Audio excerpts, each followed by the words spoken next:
Good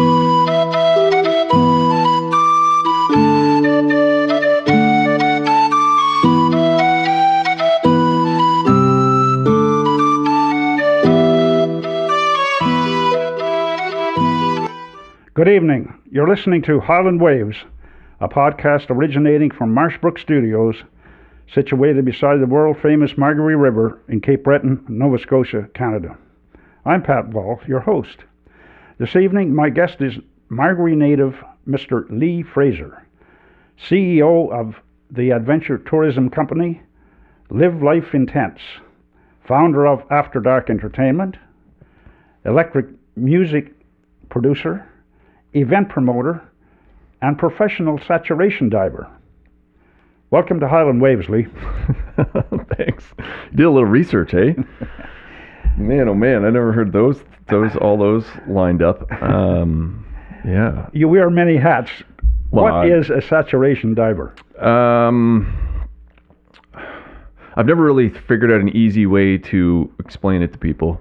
I usually ask if people have an idea of what diving and compression and decompression, that sort of stuff, because it makes it a lot easier. But essentially, what you're doing is saturating your body with atmospheric gases. So you go into hyperbaric chamber, basically, and pressurize you to simulate the depth, or within a certain limit, a certain distance from the depth that you're going to be working at. So in theory, your body equalizes with atmospheric pressures, and it doesn't it just equalizes your body with that pressure, right? So it doesn't keep building up pressure or building up these gases. And so you stay compressed for the whole month. So you can stay on the bottom, do shifts on the bottom of the ocean or wherever you're working midwater for, depending on where you're working in the world. Where I worked in the North Sea, so Newfoundland, Norway, UK, that was generally 6-hour shifts in the water. Some places is 8, some places is 12. Some places just keep you going until, that's not really legal, but they just keep going until you're done. And so you spend a month in the chamber, and then you decompress. A total with decompression is about a month, 28 days roughly. Okay. Yeah.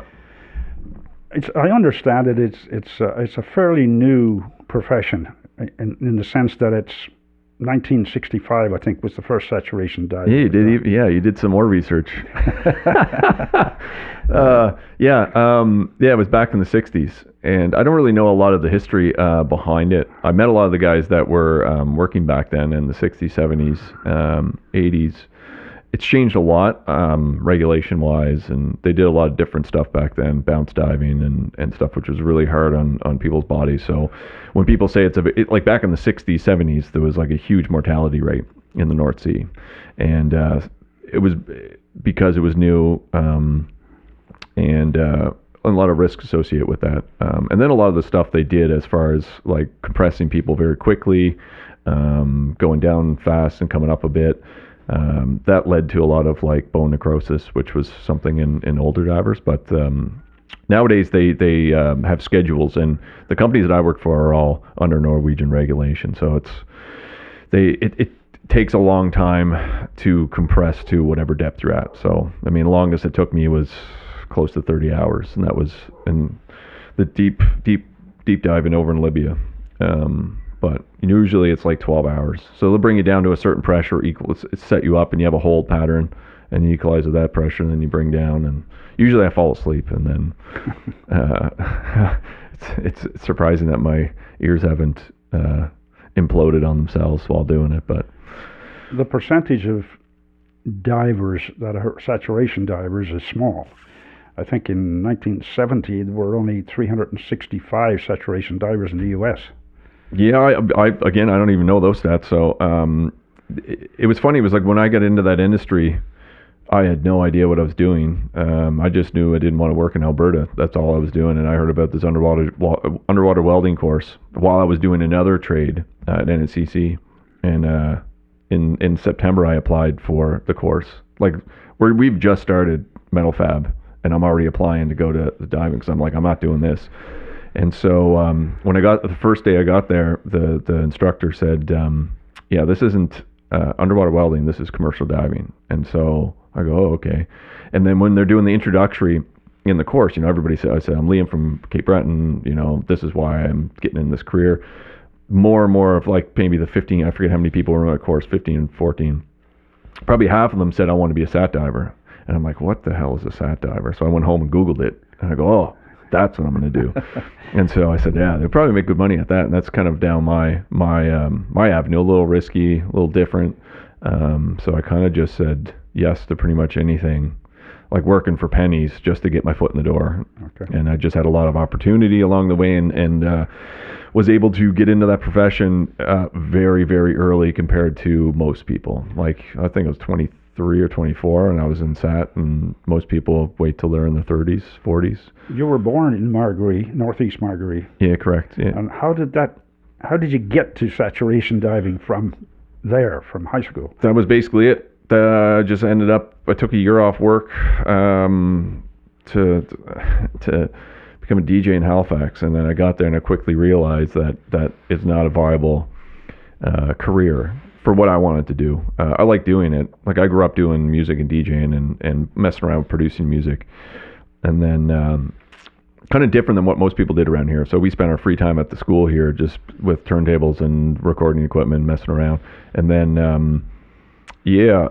moved to Halifax, did a trade. I remember I actually applied, which not a lot of people know. I actually applied to culinary, and because I go, oh, my uncle runs an offshore personnel agency, so I'll go work for him, and I did the first day.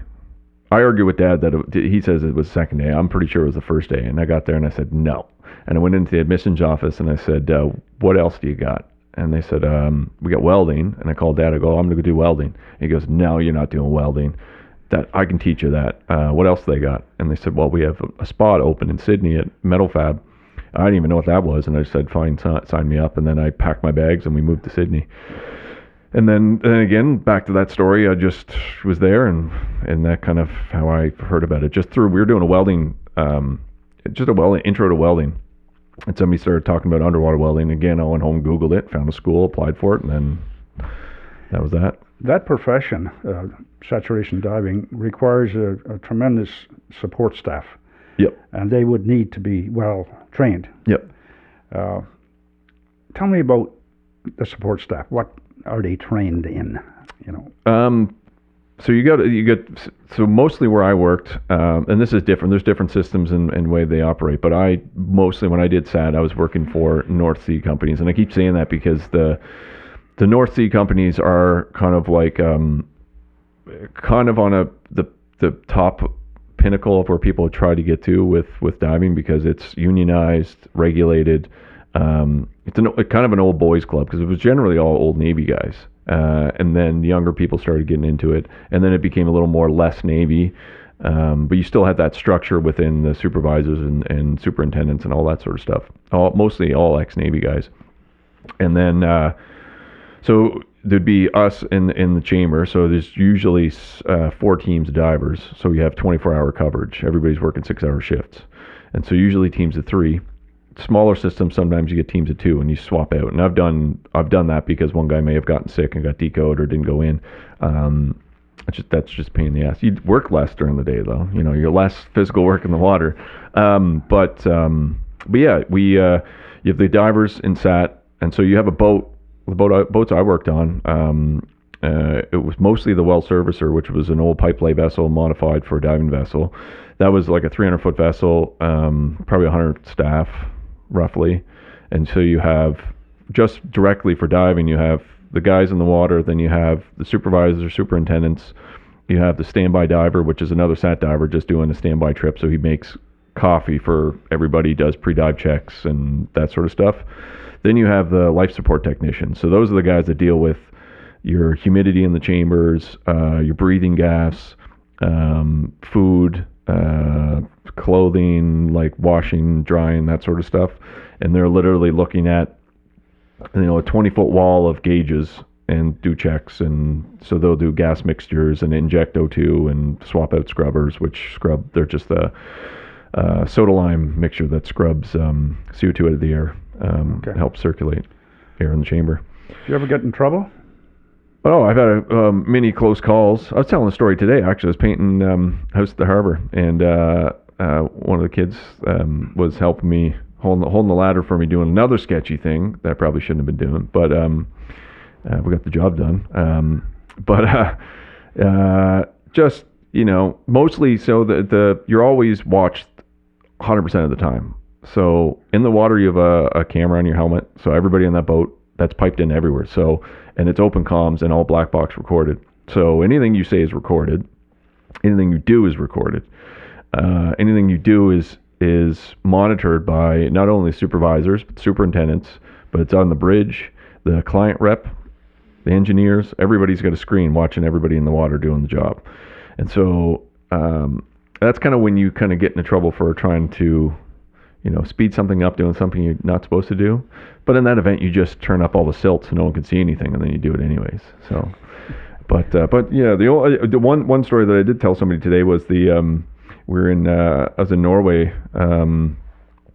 I can't remember. We're at some oil field and we're replacing this. They call it gooseneck. So it's just like looks like a gooseneck. It's just a little spool piece, and that was wet stored. So that was dropped off months in advance, and so it's sunk in the mud. And so what we would do was, and that had to get mounted on a flange on the structure and then into the pipeline.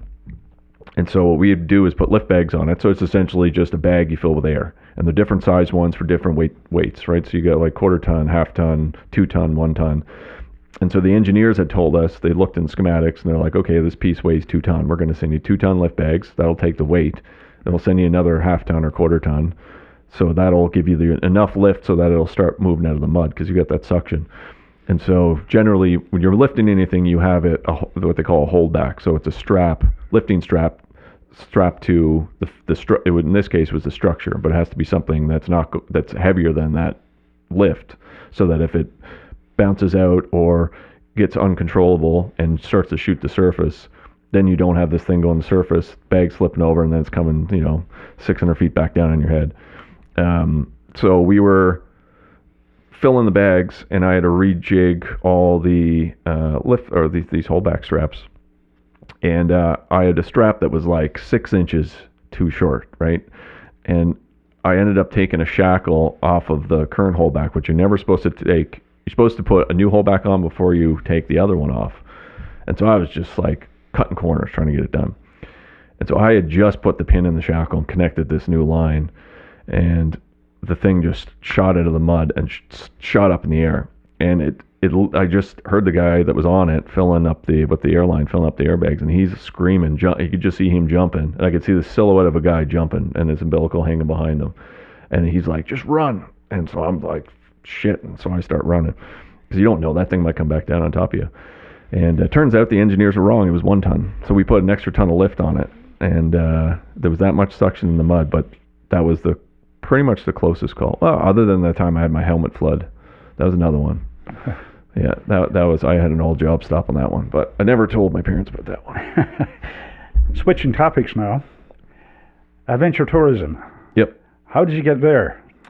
Fluke, kind of. I mean, it was something that all the stuff that we do through the company, which is Live Life Intense, was stuff that we did growing up. I grew up doing all this stuff. So it's kind of a weird thing. I get asked from people that I knew in Halifax when I was in there doing events, because they saw that side of me in club nights and concerts and all that sort of stuff, right? So then I did a big shift when I turned 30. I'm 38 now, and moved back here because I bought a place at the Forks. And then the year that the Trump was getting elected, and there was that Cape Breton if Trump wins website, there was a lot of things happening. Tourism had this big drive to quadruple tourism revenues, and then there was the Trump bump, and there was a lot of things happening. And at that point in time, in my opinion, tourism was on a little bit of a low. And a lot of the people that were doing the sort of stuff that we were doing or thinking about doing at the time were not existent anymore. There was a few kayak companies, but nobody doing like hiking stuff, a hostel, that sort of thing. So that's originally how it started. I wanted a backpackers hostel, and we put everything at my property, built a campground for a year, and then I was going to renovate this building up at Brook Pool, which now my sister lives in on Tompkins Road. They just moved in a couple weeks ago, but I was going to move up there and build a backpackers hostel with like campsites on the property.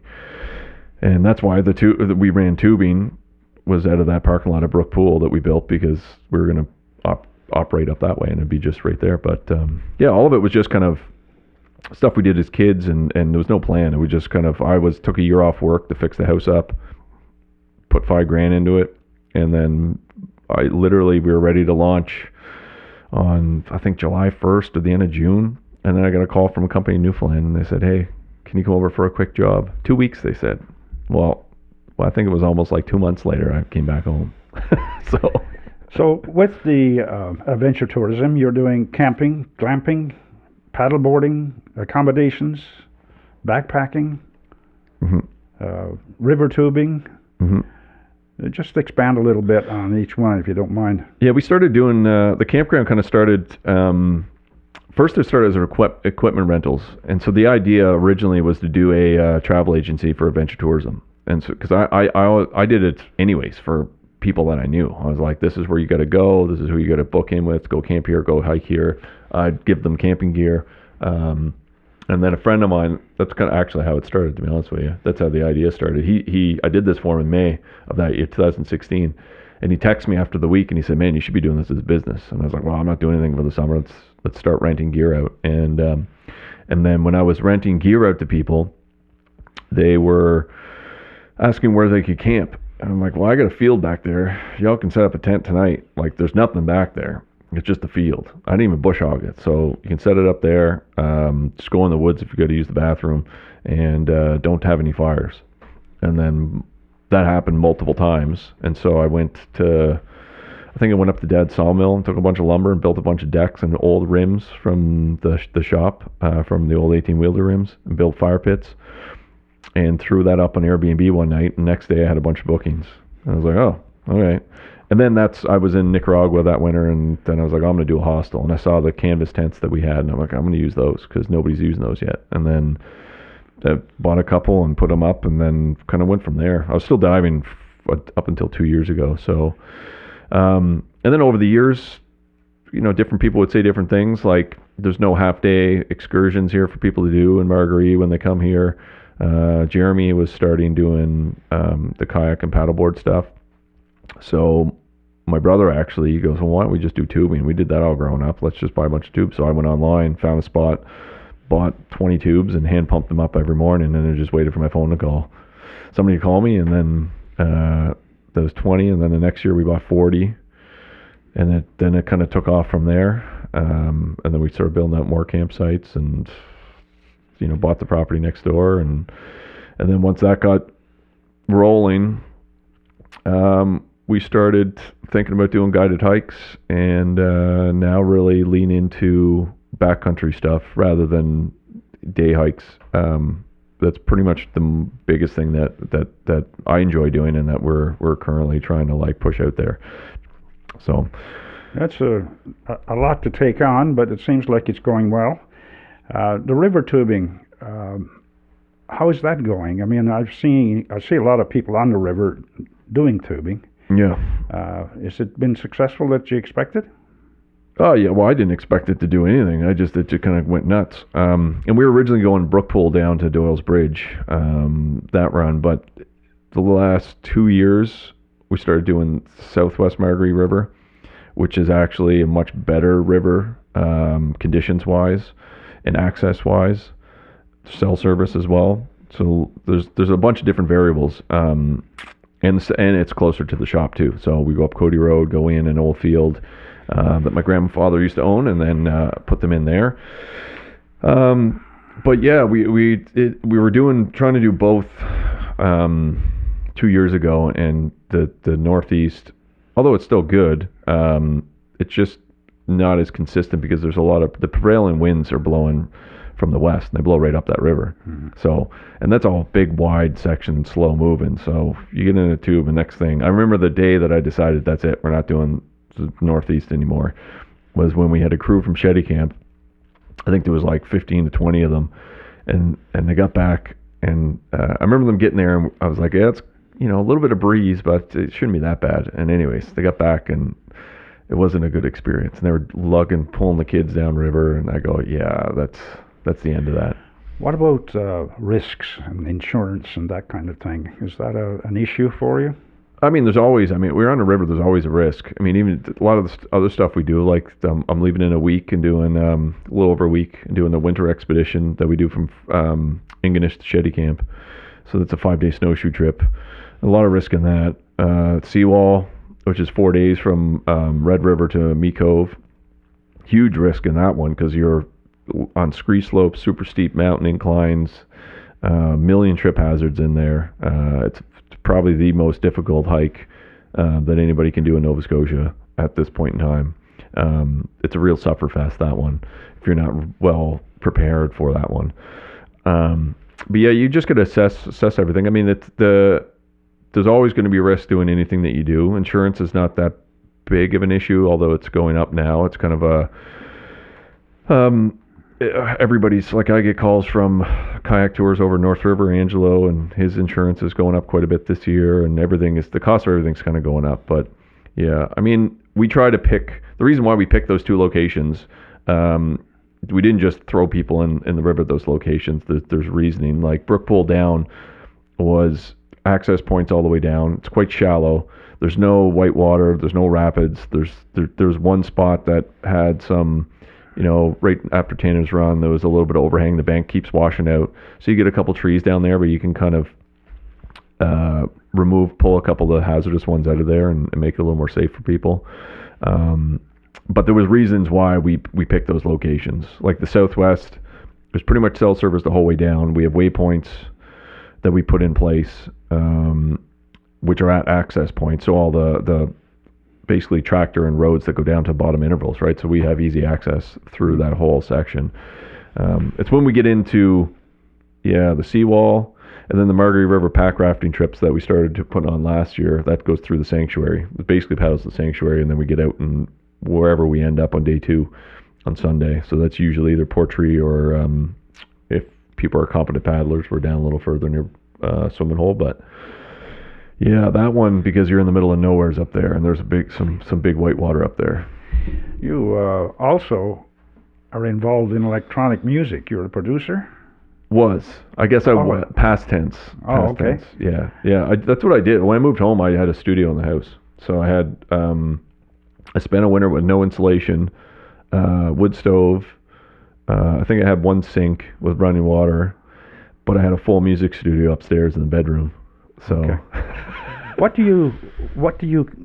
How do you describe electronic music? That's a hard one. I don't know how I would describe it because there's so many different. I mean, it originally started as house, and then techno evolved, and then it took on a big evolution. So it's a very broad spectrum of music right now because there's so many offsets.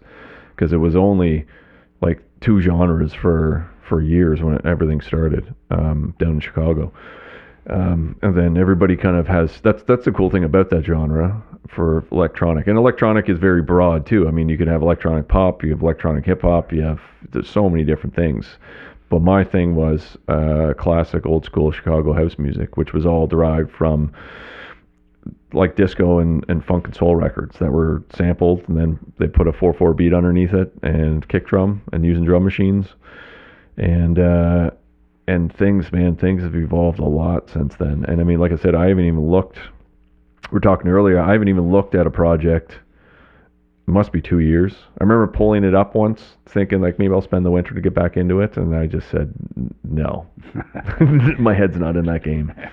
Well, a guy by the name of Thaddeus Cahill first experimented with electronic music back in 1895, and the only reason it didn't work is because back in those days they didn't have any amps or loudspeakers.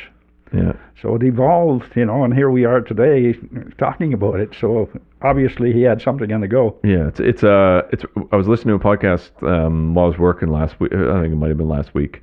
And they're talking about it's one of the genres that apparently, now I heard this on a podcast, so I didn't do any research on it, but apparently it's a genre that deaf people they tend to lean into, because when you're in a club, you can feel drums, you can feel bass, you can feel everything, and so interesting. They enjoy going out for apparently, I don't know. I don't know any deaf people, but so I can't really confirm that one, but that's what I heard. There's consensus out there that electronic music is basically not new music, but an enhancement of the timbre of other instruments. Yeah. Some of it is all like there's classical musicians like Artie was one of them. He's a progressive house guy that I followed for a while. He was, I think, 17 when he became like a top selling artist, and he was a classically trained Russian pianist, and then took that and put that into electronic music, and the composition is absolutely ridiculous. Like his stuff was wild, and so. But I have other friends of mine that I produce alongside. So I never grew up playing any instrument. So when I write, I got used to when I was doing it. I was clunky on a piano, but with the help of technology, they can clean up all those key hits. But that's how I would find chords. I would just sit there and play things, and then record those MIDI notes and play them, and then mess up with all the notes on the laptop. But I have a friend of mine, has zero, never taught any traditional form of making music, music writing, music theory, nothing. And the chord progressions, when you sit here and watch him, he does everything by ear, and he builds it out note by note. And the chord progressions that he comes up with is absolutely it's crazy, and the speed that he does it, it's just like there's like the 10,000 hour thing where you 10,000 hours at anything and you become a master at it. That's what that's sitting there watching him. I go, man, this guy just spent so much time doing this stuff, and he's tuned his ear. Like you talk to him about writing a song in like G major or G minor, and he would have no clue what you meant. And then you go down and I would have no clue what you meant. I have no idea. I had a cheat sheet posted on my wall, all the scales. So if I found a track or I wanted to do something in G, or I found a chord progression, and then I would find out what scale it was in, and then I would know all the notes. And then you have technology out there that you can set, so even you hit the wrong key, it'll just pump it, so you can put that scale in. And if you hit the wrong key that's not in that scale, it'll just play the nearest key to it. So it kind of like simplifies that sort of stuff. Moving into AI, you're also a founder of After Dark Entertainment. Yeah, it was... briefly tell us about that. That was just a production company. So when we were... I actually had another one that we started before that. We started that one in high school called Heavy Shorts. And I don't know where that came... It came from probably a late night in my parents' basement or at Sean Gillis's basement, playing around on turntables, joking around, and we wanted to name a company that, because we put on teen dances here, and then I put on club nights when I was like 18, 19 in like Sydney and Halifax and stuff. And then years later I met this friend that does everything by ear. He introduced me to a guy he grew up with who became one of my good friends, and he was managing him at the time. And he's now like he's the civic events coordinator for all of HRM. So he's the guy that coordinates all the concerts, tours, the parades, all that sort of stuff. So I started living with him, and we were wanting to start our own thing, hip hop, electronic kind of thing, and that's how we started After Dark. And it started out as After Dark Fridays at Piper's Pub. We did an event at Piper's. I don't even know what year that was in. And we had like 3,000 people through the door. There was like 4 of us DJing it. Mind you, the capacity is 800. So there's something squirrely going on there. But it was packed, right? And then the manager came to me, I think like a couple months later, and he said, "Do you want to come back for Frosh Week and maybe do a monthly?" And I said, I was kind of broke at the time. There was no diving. It was in a recession. And I just said, how about a weekly thing? And so we put on a weekly thing and bought a whole sound system and built our own sound system in there because their sound system was kind of blown, and started putting on weekly nights. And then we did tours. We did like After Dark tours, and then that evolved into doing like major concert tours and Center 200 and doing all this sort of stuff. You're a busy boy. Yeah, Billy and I did some pretty wild shows. Well, are you happy with the way things are going? Oh yeah, it's a blast. Yeah, I just have I always say I just want to keep having fun. That's pretty much all that I was doing. Like I got into diving to give me the ability to have disposable income to then be able to do what I wanted. Stuff. Okay. So that was the idea. It wasn't as a career. It wasn't something I was like, I'm going to be that. Okay. Where you meet other people that are in that profession and that's their like Mount Everest. They just want to be there. I was using that as a stepping stone. So. Well, before we wrap, is there anything you'd like to add? Yeah, I mean, if people have listened to this that have been following us recently on socials, the kind of message that I'm trying to get across on a lot of recent stuff and with our new ad campaign that we're launching soon. Hopefully, I was supposed to launch it 2 weeks ago, but I didn't finish all the creative for it. But yeah, it was basically the Cape Breton people don't tell you about is the angle about it, because a lot of the stuff that we do, so seawall, Marguerite pack rafting trips, like the sanctuary, nobody's been up there. Like there's nobody ever up there. There's no reason for anybody to go up there. We used to hike up there as a kid, and even when I was a kid, that was already shut down to angling, and so very limited information. And we did a documentary that I have on YouTube, filmed that in 2020, and put it up last spring, called The Strawberry Run. And so the idea came from us being backcountry in the Highlands on a snowshoe trip, and we're all kind of hanging out and talking about trips that we wanted to do. Like, it could be anything. Like, I wanted to, rock climb whatever, like Cape Clear or whatever. And I just said, yeah, I want to get up as far as we can get in the river and paddle it. I don't want to hike. I've hiked up it, but I want to paddle it. And then we'll stop off at different places and, go up Rocky Brook that was the original plan, go up Rocky Brook and hike to the big fall, base of the falls, spend a day up there, come back down, get into Second Forks Falls, keep going down, and then pick up fishing gear in Big Interval at the lodge, at Salmon Camp, and then fish for the next like 2 or 3 days. And we just fish all the way to the harbor. And so kind of, we got up there and I had scouted it and anyways, we got into some pretty big whitewater at that time, and everybody didn't have as much whitewater experience. We had a lot of film gear and heavy equipment and a lot of money in the boat, so we were being very cautious. So took our time, took a lot longer, but that opened my eyes to like, wow, there's other stuff here that we could be doing. So that's how this pack raft trips started. So we run tours up there in the spring when the water's high, and then this summer was great because we had all the rain, which sucked for a lot of other things, but we had a lot of downtime to rip up top and spend the whole day up in the sanctuary paddling down and running rapids and having fun. And then since then I've been working on a project where I'm mapping and documenting all the main rivers off the Highlands. So Shetty Camp's been done, North River's been done, Indian Brook's been done, Middle River's been done, Marguerite, doing Aspie, Mackenzie, and trying to get into the Bearschwal and the Upper Bedeck, but I don't think the Bearschwal is going to be tricky. Lots of falls on that one. There's a lot of falls in Shetty Camp. We had a rappel and that's a tough river. Yeah, that was a 3-day trip that turned to a 5-dayer. Okay. Yeah. How do people know about you? You are obviously on social media. You have a website. Yeah, everything's at Live Life Intense. So all socials, YouTube, the website's livelifeintense.com. That's our main site with all the information about the tours. And then we have another site which people tend to go on and message me through, but it's very obvious that it's not tours, it's clothing and merchandise. So that's our shop. But yeah, just Live Life Intense. Oh, good. On all platforms. Well, thank you for coming out to talk to us about Live Life Intense and the other areas that you're so busily involved with. Before we go, I'll also mention we have also a podcast. It's on Spotify, Apple, YouTube, but Living Life Intently. So we're firing up a new season. It was supposed to be recorded last weekend, but obviously that didn't happen. Well, I wish you all success in your endeavors, and probably you're still going to stay involved in saturation diving.